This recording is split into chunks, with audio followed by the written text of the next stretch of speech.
Hello friends, വണ്ടി Maruti Swift ഡീസലാണ്. 2010 model വണ്ടിയാണ്. വണ്ടി ഏകദേശം 1,10,000 കിലോമീറ്റർ ഓടിയിട്ടുണ്ട്. അപ്പോൾ ഇതിലിപ്പോൾ 1,10,000 സർവീസാണ് നമുക്കുള്ളത്. ഇത് 1 ലാഖിൽ ടൈമിംഗ് കിറ്റ് മാറിയിട്ടില്ല. അപ്പം ടൈമിംഗ് കിറ്റും കൂടെ നമുക്ക് ഇതിനകത്ത് ചെയ്യേണ്ടി വരും. അതുമാത്രമല്ല, നമ്മൾ ഓടിച്ച് നോക്കുമ്പോൾ ഇതിന് പുള്ളിങ് തീരില്ല. ഒരു 80-90 എത്തുമ്പോഴത്തേക്കും ബ്ലാക്ക് സ്മോക്ക് ഹെവി ആയിട്ട് ബാക്ക് അടിച്ച് കയറുകയാണ്. എന്താ വെച്ച് കഴിഞ്ഞാൽ EGR മാനിഫോൾഡും ബ്ലോക്ക് ആയിട്ടുണ്ടാവും. അതുകൊണ്ടാണ് അത്രയും ബ്ലാക്ക് സ്മോക്ക് അതിനകത്ത് വരുന്നത്. അതുമാത്രമല്ല, എയർ ഫ്ലോ സെൻസറോ എയർ പ്രഷർ സെൻസർ കംപ്ലൈൻറ്റ് ഉണ്ടെങ്കിൽ ബ്ലാക്ക് സ്മോക്ക് ഹെവി ആയിട്ട് തള്ളും. അപ്പോൾ അതെന്തായാലും നമുക്ക് അഴിച്ചൊന്ന് ക്ലീൻ ചെയ്യേണ്ടി വരും. അത് ടൈമിങ്ങിൻ്റെ കൂടെ അതും കൂടെ നമുക്ക് അപ്രൂവൽ എടുക്കാം. അതിന് സെപ്പറേറ്റ് ടൈമാണ്. ഇതിപ്പോൾ ടൈമിംഗ് കിറ്റും സർവീസും മാത്രമാണ് പറഞ്ഞിരിക്കുന്നത്. എന്താ വെച്ചാൽ ആൾക്ക് വൈകുന്നേരം വണ്ടി വേണം, എത്ര വൈകിയാലും വണ്ടി വേണം എന്നുള്ള രീതിക്കാണ് സംസാരിച്ചിരിക്കുന്നത്.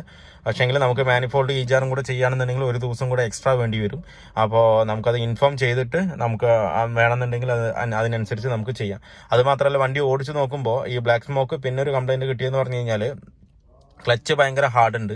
അതുപോലെ ഫസ്റ്റ് സെക്കൻഡ് തേർഡ് അങ്ങനെ ഇടുമ്പോൾ ഒരു കുഴപ്പമില്ല. നമ്മൾ ഫസ്റ്റ് സെക്കൻഡ് തേർഡ് ഫോർത്ത് അങ്ങനെ ഇടുമ്പോൾ യാതൊരുവിധ ബുദ്ധിമുട്ടില്ല. നമ്മളൊന്ന് സ്ലോ ആക്കിയിട്ട് തേർഡിന്ന് സെക്കൻഡ് ഇടുമ്പോൾ ഭയങ്കര ടൈറ്റാണ്. ഗിയർ വീഴാൻ തന്നെ ഭയങ്കരമായിട്ട് പ്രയാസമാണ്. അതുമാത്രമല്ല, വീഴുമ്പോൾ ആ ഒരു ക്രിക്കുന്നൊരു സൗണ്ടും അതിനകത്ത് വരുന്നുണ്ട്. കാരണം എന്താണെന്ന് വെച്ച് കഴിഞ്ഞാൽ അതിൽ സെക്കൻഡ് ഗിയറിൻ്റെ സിഗ്നലൈസർ റിങ് പോയിട്ടാണ് ആ കംപ്ലൈൻറ്റ്. സ്വിഫ്റ്റിന് പൊതുവെ വരുന്ന കംപ്ലൈൻ്റ് ആണ് സെക്കൻഡും തേർഡും. ഈ ഒരു കംപ്ലൈൻറ്റ് ഏകദേശം വണ്ടികൾക്ക് 1,00,000 കിലോമീറ്റർ 1,10, 1,20 ഓടുമ്പോഴത്തേക്കും ആ ഒരു കംപ്ലൈൻറ്റ് സ്ഥിരം കാണാറുള്ളതാണ്. അപ്പോൾ ആ ഒരു കംപ്ലൈൻറ്റ് ഇതിനകത്തുണ്ട്. ഗിയർ ബോക്സ് ഇറക്കി അതിൻ്റെ ക്ലച്ച് സെറ്റും മാറണം, അതുപോലെ സിങ്ക്രണൈസർ റിങ്ങും മാറണം. അതൊക്കെ അപ്രൂവൽ എടുക്കണം. അപ്രൂവൽ എടുത്തിട്ട് നമുക്കിപ്പോൾ ഈ ഒരു കംപ്ലൈൻറ്റ് മാത്രമേ കസ്റ്റമർ ഇൻഫോം ചെയ്തിട്ടുള്ളൂ. നമുക്കത് മാത്രം ചെയ്യുകയാണെങ്കിൽ അത് മാത്രം ചെയ്ത് കൊടുക്കുക. പിന്നെ ഒരു ദിവസം എടുത്തിട്ട് നമുക്ക് വേറെ ഉള്ള കംപ്ലൈൻറ്റുകൾ നമുക്ക് ചെയ്ത് കൊടുക്കുക. എപ്പോഴും നമ്മൾ വണ്ടി സർവീസിന് എടുക്കുമ്പോൾ ഒന്ന് ഓടിച്ച് നോക്കി അതിലുള്ള കംപ്ലൈൻറ്റുകൾ മനസ്സിലാക്കിയതിന് ശേഷം കസ്റ്റമറുടെ അടുത്ത് പറഞ്ഞിട്ട് അപ്രൂവൽ എടുത്തതിന് ശേഷം ചെയ്യുക. അല്ലാതെ നമ്മൾ പറഞ്ഞ വർക്ക് ചെയ്ത് കഴിഞ്ഞിട്ട് പിന്നെ ഓടിച്ച് നോക്കുമ്പോഴാണ് ഈ കംപ്ലൈൻ്റ് ഒക്കെ കിട്ടുകയാണെന്ന് പറഞ്ഞു കഴിഞ്ഞാൽ പിന്നെ ഭയങ്കര ബുദ്ധിമുട്ടായിരിക്കും. അപ്പോൾ നമുക്ക് പിന്നെ റിപ്പീറ്റ് വീണ്ടും അഴിക്കാനായിട്ട് പ്രയാസമാണ്. അപ്പോൾ എല്ലാം കൂടെ ഒരുമിച്ച് കിട്ടുമ്പോൾ നമുക്ക് പെട്ടെന്ന് തന്നെ പണികൾ വേഗം തീർക്കാൻ സാധിക്കും. അപ്പോൾ ഇനിയിപ്പോൾ എന്തായാലും നമുക്ക് ഇതൊന്ന് കസ്റ്റമറുടെ അടുത്ത് ഇൻഫോം ചെയ്യാം. ചെയ്തിട്ട് നമുക്കതിനനുസരിച്ച് ചെയ്യാം. എന്തായാലും ടൈമിംഗ് കിറ്റിൻ്റെ വർക്ക് ഇപ്പോൾ ഇവിടെ ഇതിൽ നിന്ന് സ്റ്റാർട്ട് ചെയ്യാം. അപ്പോൾ ഇതിലിപ്പോൾ നമുക്ക് അപ്രൂവൽ ആയിരിക്കുന്നത് ടൈമിംഗ് ബെൽറ്റും EGR മാനിഫോൾഡും ക്ലീൻ ചെയ്യാൻ മാത്രമാണ്. മറ്റേ ഗിയറിൻ്റെയോ ക്ലച്ചിൻ്റെയോ വർക്കൊന്നും ഇപ്പോൾ കസ്റ്റമർക്ക് ഇപ്പോൾ വേണ്ടെന്നാണ് പറയുന്നത്. അപ്പോൾ കുഴപ്പമില്ല, നമുക്ക് ആദ്യം തന്നെ ഇതിൻ്റെ മാനിഫോൾഡും EGRും അയച്ചിട്ട് കെമിക്കലിലിടുന്ന സമയം കൊണ്ട് കെമിക്കലിലിട്ട് ഒന്ന് ആ കാർബൺ മൊത്തം പോകാനായിട്ട് ഏകദേശം ഒരു 1-2 മണിക്കൂർ വേണം. ആ ടൈം കൊണ്ട് നമുക്ക് ടൈമിംഗ് ബെൽറ്റ് ടൈമിംഗ് ചെയിൻ മാറാം. അല്ലാതെ നമ്മൾ ടൈമിംഗ് ചെയിൻ അഴിച്ചിട്ടിട്ട് പിന്നെ അത് ചെയ്യാൻ നിങ്ങൾ ടൈം ഒരുപാട് ലോസ്. അപ്പോൾ ആദ്യം നമുക്ക് മാനിഫോൾഡും EGRും ഒന്ന് അഴിച്ച് ക്ലീൻ ചെയ്യാം. നമ്മൾ സാധാരണ പെട്രോളോ അല്ലാന്നുണ്ടെങ്കിൽ ഡീസലോ ഇട്ട് ക്ലീൻ ചെയ്താൽ അത്രത്തോളം അതിൽ നിന്ന് കാർബൺ കംപ്ലീറ്റ് ആയിട്ട് പോകില്ല. അതിനൊരു കെമിക്കൽ ഉണ്ട്. ആ കെമിക്കൽ ഇട്ട് വെച്ച് കഴിഞ്ഞാൽ പക്ക ക്ലീൻഡ് ആയിരിക്കും. ഫ്രഷ് ആയിട്ട് പുതിയത് അങ്ങനെ ഇരിക്കണം, അതുപോലെ നമുക്ക് കിട്ടും. അപ്പോൾ ആദ്യം നമുക്ക് EGR മാനിഫോൾഡും അഴിക്കാം, എന്നിട്ട് ടൈമിംഗ് അഴിക്കാം. നമുക്കൊരു സ്വിഫ്റ്റിൻ്റെ മാനിഫോൾഡ് അഴിച്ചതാണ്. അതിൽ കാർബൺ ഞാൻ കാണിച്ചു തരാം എത്ര ഉണ്ടെന്ന്. എന്താണോ, ഇതിൻ്റെ ഹോള് കംപ്ലീറ്റ് ആയിട്ട് ഫുള്ള് ബ്ലോക്കാണ്. ചെറിയൊരു ഗ്യാപ്പ് മാത്രമേ ഈ സൈഡ് കൂടെ ചുറ്റും മാത്രമേ ഉള്ളൂ. ബാക്കി ഫുള്ളും കാർബൺ കംപ്ലീറ്റ് ബ്ലോക്കായി നിൽക്കുകയാണ്. ഇത് EGRന് വരുന്ന പൈപ്പ് ആയിക്കോട്ടെ, ആ ഒരു U ടൈപ്പ് പൈപ്പ് ഉണ്ട്. ആ പൈപ്പും കംപ്ലീറ്റ്ലി കാർബൺ കൊണ്ട് അടഞ്ഞിരിക്കുകയാണ്. ഈ ഇങ്ങനെ അടഞ്ഞിരിക്കുമ്പോൾ ശരിക്കും മാനിഫോൾഡിലേക്ക് എന്താ പറയുക, എയർ കറക്റ്റായിട്ട് എത്തൂല്ല. ആ എത്തുന്ന എയർ കറക്റ്റായിട്ട് റീഡാക്കാൻ പറ്റൂല. ഈ സെൻസറും ഇതേ അളവിൽ ഈ സെൻസറും ബ്ലോക്ക് ആയിട്ടുണ്ടാവും. ബ്ലോക്ക് ആകുന്ന സമയത്ത് ECMലേക്ക് എത്രത്തോളം പ്രഷർ ഇതിൻ്റെ ഉള്ളിൽ ഉണ്ട് എന്നുള്ള കാര്യം ഒരു ഐഡിയ ഉണ്ടാവില്ല. ആ സമയത്ത് കൊടുക്കുന്ന ഫ്യൂവലിൻ്റെ അളവ് കൂടാൻ കുറയാം, മൈലേജ് ഷോർട്ട് ആവാം, അതുപോലെ ബ്ലാക്ക് സ്മോക്ക് ഹെവി ആയിട്ട് തള്ളാം. അപ്പോൾ അങ്ങനെയാണ് ഈ കംപ്ലൈൻറ്റ് വരുന്നത്. അപ്പോൾ നമുക്കിനിയിപ്പോൾ എന്തായാലും ഇത് കംപ്ലീറ്റ് ആയിട്ട് അഴിച്ച് ക്ലീൻ ചെയ്യാം. ഇത് എടുക്കണം, അതുപോലെ ഈ സെൻസറും എടുക്കണം. സെൻസർ എടുത്ത് മാറ്റിയിട്ട് കംപ്ലീറ്റ് ആയിട്ട് കെമിക്കലിട്ട് വേണം ക്ലീൻ ചെയ്യാനായിട്ട്. അല്ലാതെ നമ്മൾ പെട്രോളോ ഡീസലോ ഇട്ട് ക്ലീൻ ചെയ്ത് എത്ര കുത്തി കളഞ്ഞാലും ഇത് ടാറുമാരി ഉള്ളിൽ കിടക്കും, പോവുകയില്ല. കെമിക്കലിൽ തന്നെ 2 മണിക്കൂർ 3 മണിക്കൂർ കെമിക്കലിട്ടതിന് ശേഷം എടുത്തതിന് ശേഷം മാത്രമേ ഇത് പക്കയായിട്ട് നമുക്ക് ക്ലീൻ ചെയ്താലും പോവുള്ളൂ. അല്ലാതെ ഒരിക്കലും ഇത് ക്ലീൻ ആവില്ല. ഇത് അല്ലേ, ഇതൊക്കെ ഫുള്ള് കാർബണാണ്. ഇതിനുള്ളിൽ ഫുള്ള് കാർബണാണ്. എന്താ വെച്ച് കഴിഞ്ഞാൽ ഈ മോഡൽ വണ്ടിയൊക്കെ 2009, 8, 10 ഹെവി പുള്ളിങ്ങാണ് വണ്ടി. ഇതിപ്പോൾ നമ്മൾ ഇത്രയും ക്ലീൻ ചെയ്ത് വണ്ടി ഒന്ന് ഓടിച്ച് നോക്കിയാൽ തന്നെ അതിൻ്റെ ഒരു ഫീലിംഗ് ബെറ്റർ ഭയങ്കര വ്യത്യാസമായിട്ട് അറിയും. എന്താ വെച്ചാൽ അത്രയും നമ്മൾ കാലൊന്നും പയ്യെ കൊടുക്കുമ്പോൾ തൂക്കിയെടുത്ത് വണ്ടി പോകും, അത്രയും ഫീലിംഗ് ഉണ്ടാവും. ഇപ്പം നമ്മൾ സർവീസിന് മുന്നേ എടുത്തിട്ട് വരുമ്പോൾ ഇതൊരു 80, 90, 100 അതിൻ്റെ മേലെ എത്ര ചവിട്ടിയാലും പോല 100 എത്തുമ്പോഴത്തേക്കും ബ്ലാക്ക് സ്മോക്ക് ഹെവി ആയിട്ട് പുറത്തേക്ക് ഇങ്ങനെ ചീറ്റിക്കൊണ്ടിരിക്കുകയാണ്. അപ്പോൾ ഇനിയിപ്പോൾ ആ പ്രശ്നങ്ങളൊന്നും ഉണ്ടാവില്ല, വണ്ടി പക്കായിരിക്കും. അതുപോലെ നമ്മൾ വണ്ടി പുതിയതായിട്ട് എടുക്കുന്നത് എങ്ങനെയാണോ ആ ഒരു ഫ്രഷ്നെസ് നമ്മൾ ആക്സേഷൻ കൊടുക്കുമ്പോഴാണെങ്കിലും ശരി, വണ്ടി ഓടിക്കുമ്പോഴും ശരി, അത് കറക്റ്റായിട്ട് അതിനകത്ത് നമുക്ക് കിട്ടും. എന്തായാലും നമുക്കിത് ഫുള്ളായി പിരിച്ചിട്ട് ക്ലീൻ ചെയ്യാം. നമ്മളിപ്പോൾ ഇതിൻ്റെ ടൈമിംഗ് കിറ്റ് കംപ്ലീറ്റ് ആയിട്ട് ഇറക്കിയിട്ടുണ്ട്. ഇനിയിപ്പോൾ നമുക്ക് ഈ മെയിൻ വീലൊന്ന് ക്യാമ്പിൽ വരുന്ന വീലൊന്ന് അഴിക്കണം. അത് ടൂൾ വെച്ചിട്ട് തന്നെ അഴിക്കണം. ഇനി ബാക്കിയുള്ള ഈ ഭാഗങ്ങൾ കംപ്ലീറ്റും ക്ലീൻ ചെയ്തിട്ട് വേണം ഇനിയിപ്പോൾ ടൈമിംഗ് കിറ്റ് കയറ്റാനായിട്ട്. നമ്മൾ ഇതിൻ്റെ സ്വിഫ്റ്റിൻ്റെ ടൈമിംഗ് കിറ്റ് കംപ്ലീറ്റ് ആയിട്ട് വന്നിട്ടുണ്ട്. എല്ലാം ഒറിജിനൽ പാർട്സ് തന്നെയാണ് വരുന്നത്. ഇത് ക്രാങ്ക് ഓയിൽ സീല് 220 രൂപ MRP വരുന്നുണ്ട്. അതുപോലെ ഇതിൻ്റെ വലിയ വീലാണ് 305 രൂപ വരുന്നുണ്ട് വീലിന്, വലിയ വീല്. അതുപോലെ അതിൻ്റെ ചെറിയ വീല് അത് 205 രൂപ. അതുപോലെ തന്നെ ഇതൊരു പാഡാണ് 230 രൂപ. ഇതൊരു പാഡ് 235 രൂപ. ഇതൊക്കെ ഇപ്പോൾ റേറ്റ് കൂടിയതാണ് കേട്ടോ. നേരത്തെയൊക്കെ ഇതൊക്കെ 205, 210 രൂപയൊക്കെ ഉണ്ടായിരുന്നുള്ളൂ. ഇതൊക്കെ പാഡൊക്കെ ഇപ്പോൾ റേറ്റ് കൂടിയിരിക്കുകയാണ്. എല്ലാ പാർട്സിനും റേറ്റ് കൂടിയിട്ടുണ്ട് ഇപ്പം. അതുപോലെ ടെൻഷനറിന് 975 രൂപ. ഇത് നേരത്തെ 800 ചില്ലാൻ രൂപ ഉണ്ടായിരുന്നുള്ളൂ. റേറ്റ് കൂടുതലായിരിക്കണം ഇപ്പോൾ. അതുപോലെ ടൈമിംഗ് ചെയ്യാൻ 1270 രൂപ. നേരത്തെ 1100 ഉണ്ടായിരുന്നുള്ളൂ. 1270 രൂപയോളം ഇപ്പോൾ ചേഞ്ച് ആയിട്ടുണ്ട്. അതുപോലെ ടൈമിങ്ങിൻ്റെ പാക്കിങ് ഇതെല്ലാം നമ്മൾ ഒറിജിനൽ തന്നെയാണ് എടുത്തിരിക്കുന്നത്. ഒറിജിനൽ തന്നെയാണ് ഇടേണ്ടത്. എന്താ വെച്ച് കഴിഞ്ഞാൽ ഇപ്പോൾ 1 lakh വരെ ഓടണം. ഇപ്പോൾ INA പാർട്സൊക്കെ കിട്ടാനുണ്ട്. ഇതിപ്പോൾ തുറന്ന് നോക്കിയാലും ഇതിലും INA ഐറ്റം തന്നെയാണ് ഇതിലിരിക്കുന്നത്. എങ്കിലും നമ്മൾ INA വരുമ്പോഴും ഏകദേശം ഒരു 1,500 രൂപയുടെ വ്യത്യാസമേ വരുള്ളൂ നമുക്ക് ഇതൊന്നും അതുമായിട്ട്. അതിനേക്കാളും നല്ലത് നമുക്ക് ഒറിജിനൽ തന്നെ ഇട്ട് കഴിഞ്ഞാൽ ആ ബ്രാൻഡഡിൻ്റെ ഒരു ക്വാളിറ്റി അതിനകത്ത് ഉണ്ടാവും. എത്ര തന്നെ ഇപ്പോൾ നമ്മൾ INA പാർട്സ് ഇതും INA അതും INA. അപ്പം മാരുതിക്ക് കൊടുക്കുമ്പോൾ INA പാർട്സ് എന്ന് പറയുമ്പോൾ അവർ അതിനനുസരിച്ചുള്ള ക്വാളിറ്റി ആയിട്ടാണ് കൊടുക്കുക. സാധാ നോർമൽ അവർ പുറമെ INA ബ്രാൻഡിൽ ഇറക്കുമ്പോൾ അത് അതിനനുസരിച്ച് ഉണ്ടാവുള്ളൂ. എന്ന് വെച്ചാൽ മാരുതിക്ക് കൊടുക്കുമ്പോൾ അതിന് യാതൊരുവിധ ബുദ്ധിമുട്ടുകളും ഒന്നും വരാൻ പാടില്ല. അതിനനുസരിച്ച് അതിൻ്റേതായ രീതിയിലുള്ള ക്വാളിറ്റിയിലായിരിക്കും അത് കൊടുക്കുക. പക്ഷേ സെയിം തന്നെയാണ്, നമുക്ക് അങ്ങനെ കുറ്റം പറയാനൊന്നും പറ്റില്ല. ഞാൻ എൻ്റെ ഒരു അഭിപ്രായം പറഞ്ഞെന്ന് മാത്രം. അപ്പോൾ ഇതിപ്പോൾ എന്തായാലും നമുക്ക് കിട്ടാനുണ്ട് 1,500 രൂപയുടെ വ്യത്യാസം വരുള്ളൂ. പക്ഷേ നമുക്ക് ഇടുമ്പോൾ ഒരു തൃപ്തി ഉണ്ടാവും ഒറിജിനലാകുമ്പോൾ, ഒറിജിനൽ പാർട്സ് ഇട്ടെന്ന് പറഞ്ഞിട്ട്. അപ്പോൾ നമ്മളെല്ലാ പാർട്സും OE ഇട്ടിരിക്കുന്നത്. ഇനിയിപ്പോൾ ഇതൊക്കെ നമുക്ക് വണ്ടിക്കകത്ത് സെറ്റ് ചെയ്യാം. ഇതിപ്പോൾ നമ്മൾ മാനിഫോൾഡ് കംപ്ലീറ്റും ക്ലീൻ ചെയ്തിട്ടുണ്ട്. ഇതുപോലെ ഇരിക്കണം, കംപ്ലീറ്റ് ഡ്രൈ ആയിട്ട് ഉള്ളിലൊരു അംശം പോലും ഇല്ലാതെ വേണം ഇരിക്കാനായിട്ട്. അത് അങ്ങനെ കിട്ടണമെന്നുണ്ടെങ്കിൽ കെമിക്കലിട്ട് പ്രഷർ വാഷ് ചെയ്താൽ മാത്രമേ അങ്ങനെ വരുള്ളൂ. ഇപ്പോൾ കംപ്ലീറ്റ് നമ്മൾ ക്ലീൻ ചെയ്തിട്ടുണ്ട്. EGR വാൾവിൻ്റെ ഹോളും കാര്യങ്ങളൊക്കെ കംപ്ലീറ്റും ക്ലീൻ ആയിട്ടുണ്ട്.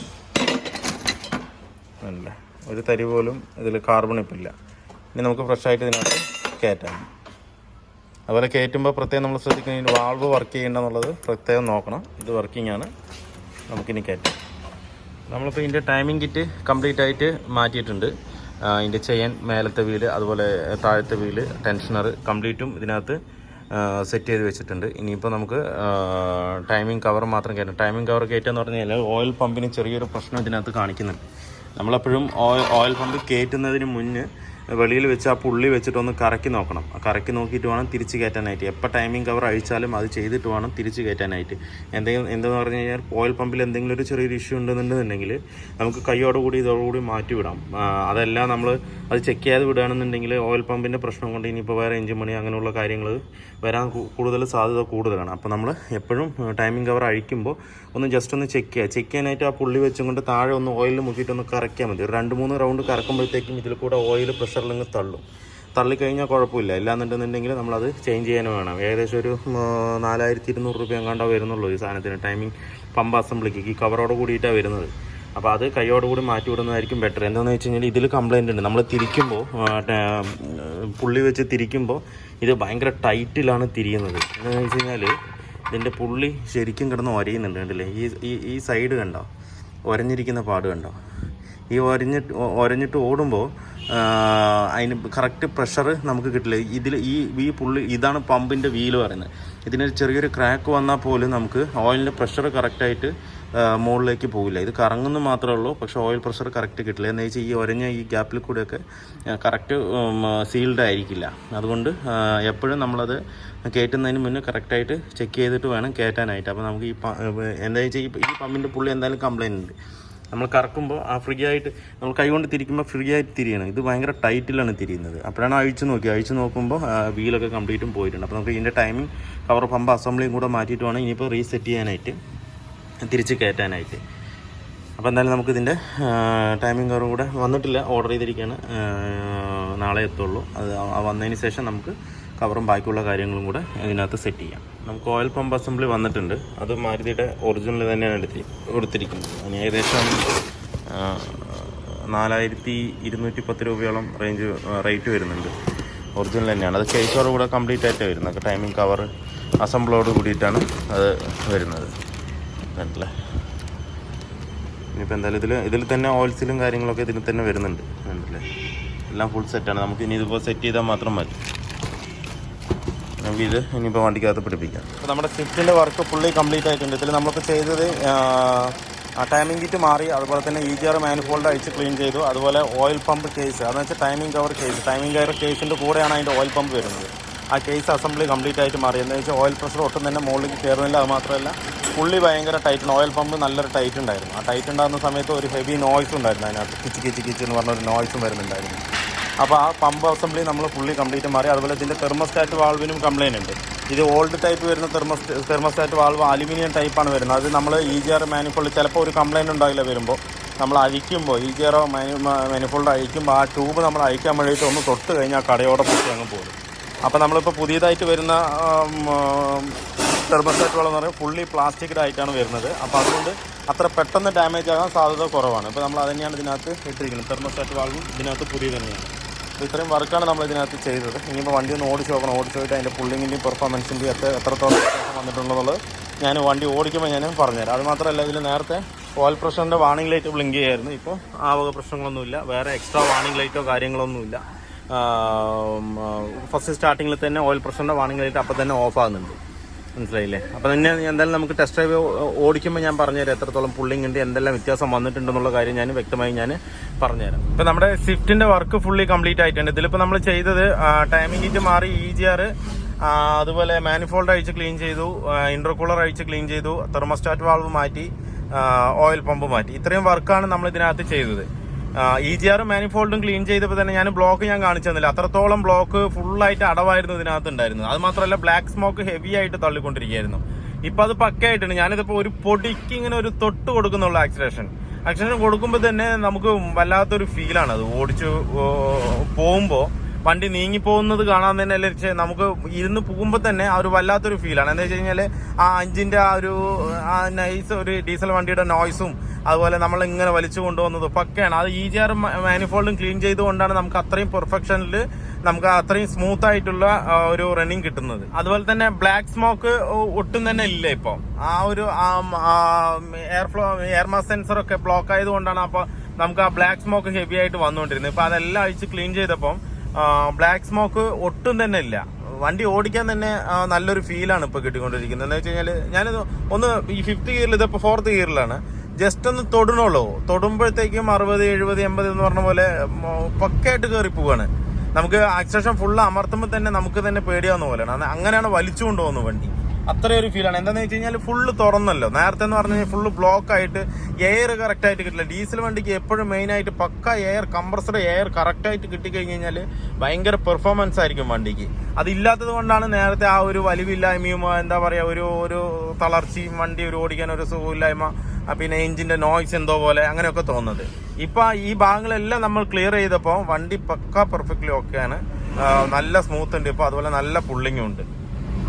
അപ്പോൾ വീഡിയോ എല്ലാവർക്കും ഇഷ്ടമായാലും ലൈക്ക് ചെയ്യുക, ഷെയർ ചെയ്യുക, അതുപോലെ തന്നെ സബ്സ്ക്രൈബ് ചെയ്യുക. സബ്സ്ക്രൈബ് ചെയ്യാതെയാണ് വീഡിയോ കാണുന്നതെങ്കിൽ ഒന്ന് സബ്സ്ക്രൈബ് ചെയ്ത് സപ്പോർട്ട് ചെയ്യുക. അപ്പോൾ മറ്റൊരു വീഡിയോയിലേക്ക് കാണുന്നവരെ എല്ലാവർക്കും ബൈ.